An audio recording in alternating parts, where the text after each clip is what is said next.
கொண்டே இருந்தோம். கழகத் தலைவர் அவருடைய வழிகாட்டுதலின் பேரில் வழக்கு தொடரப்பட்டது. ஜனநாயக முறையில் கூட்டணி கட்சி தலைவர்கள் அனைவரும் கூட்டம் கூட்டி அறப்போராட்டம் நடத்தினோம். இருந்தாலும் கூட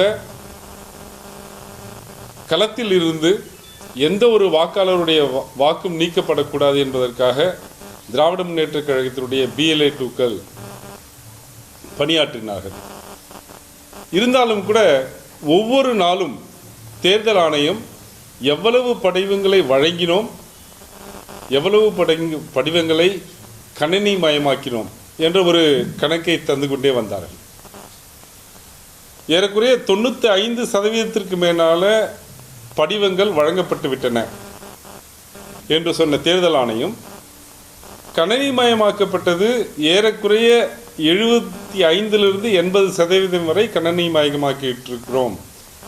அந்த திரும்ப பெறப்பட்ட படிவங்களை சென்னையில் 55% மட்டும்தான் கணினிமயமாக்கப்பட்டிருக்கிறது.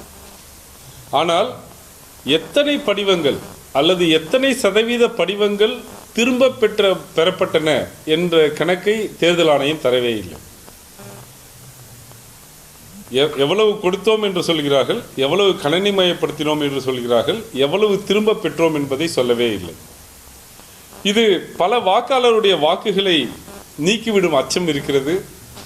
மேலும் பெறப்பட்ட படிவங்களை கணினிமயமாக்குவதில் மிகுந்த காலதாமதம் நாங்கள் உணர்ந்தோம். அதனால்தான் மீண்டும் மீண்டும் இந்த கால அட்டவணை சரியானது அல்ல என்பதை வலியுறுத்தி வந்தோம்.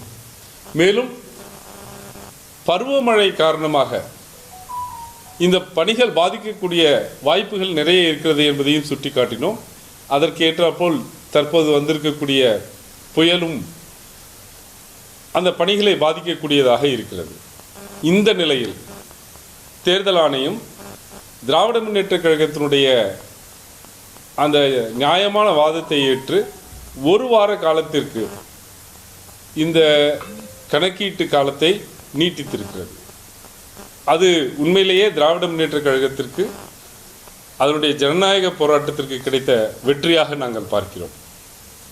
எந்த ஒரு தமிழ்நாட்டு குடிமகனுடைய வாக்கும் விடுபடக்கூடாது என்பதில் நாங்கள் உறுதியாக இருக்கிறோம். அந்த பயணத்தில் முதல் வெற்றியாக ஒரு வார காலத்திற்கு இது தள்ளி வைத்திருப்பது கொடுக்கப்பட்ட அனைத்து படிவங்களை திரும்ப பெறுவதற்கும் அவற்றை கணினிமயமாக்குவதற்கும் பயனுள்ளதாக இருக்கும் என்று கருதுகிறோம். இருந்தாலும் கூட இந்த SIR பணியில் பல சிக்கல்கள் இன்னும் தீர்க்கப்படாமல் இருக்கின்றன. உச்சநீதிமன்றத்தில் நாங்கள் எடுத்து சொல்லியிருக்கிறோம். பீகார் தேர்தலில் அல்லது பீகார் மாநிலத்தில் நடத்தப்பட்ட SIRல் வாக்காளராக தேர்ந்தெடுக்கப்பட்டவர் அல்லது தெரிந்தெடுக்கப்பட்டவர் பட்டியலில் சேர்க்கப்பட்டவர் அதை காட்டி தமிழ்நாட்டில் வாக்காளராகலாம் என்ற ஒரு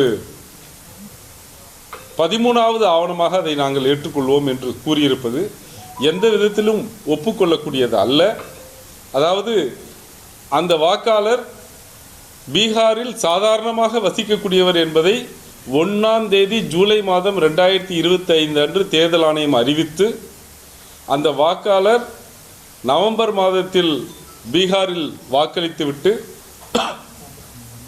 அதே நவம்பர் மாதத்தில் தமிழ்நாட்டில் நடத்தக்கூடிய SIRல் சாதாரணமாக வசிக்கக்கூடியவர் என்ற தகுதியை பெறுவார் என்பது எந்த விதத்திலும் ஒப்புக்கொள்ளக்கூடியதாக இல்லை.